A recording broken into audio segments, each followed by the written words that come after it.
how to get Google Chrome on your MacBook Neo. Step number one is to open Safari. You should see the Safari icon down below. Okay, you see that's how it looks. If you don't see it, click on Apps, and over here simply type Safari and it will appear and you'll be able to click on it. Go on google.com by typing google.com on the top. And then you're going to click on this icon over here that is Google Apps. It's a bunch of small dots together. Then you're going to select Chrome in this list. Should be down below.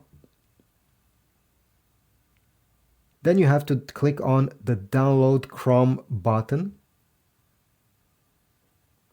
Click Allow.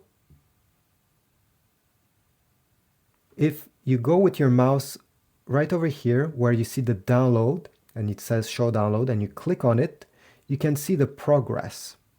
Currently it's saying that it will take a minute and a few seconds to download, so I will wait until it's completely downloaded and then I will show you how to install the program, the app that we just got. Alright, the time has passed, so the file has been downloaded. Now all we have to do is to double click on it. This will open. And now we simply have to drag the Google Chrome icon. Okay, I'm simply pressing and dragging with my trackpad into the application folder. So I will release it here. Wait a few seconds as it's now transferring and installing. Okay, good.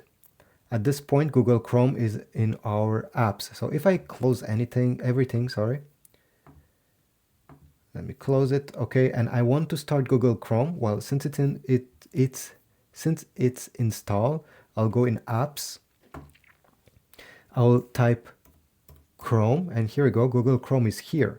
I can drag it and place it on the dock, so it stays all the time over here. So every time I need it, well, I simply go, click on Google Chrome, and it will open. Now, the first time it opens, it will ask you some permissions, so press open. If you want to sign in to your Google account, you can do it by clicking sign in or don't sign in. And here you go, I can start using it. I'm in Google Chrome right now. Thanks for watching. I hope this was useful. Please leave a like, comment, subscribe, and I'll see you in the next video.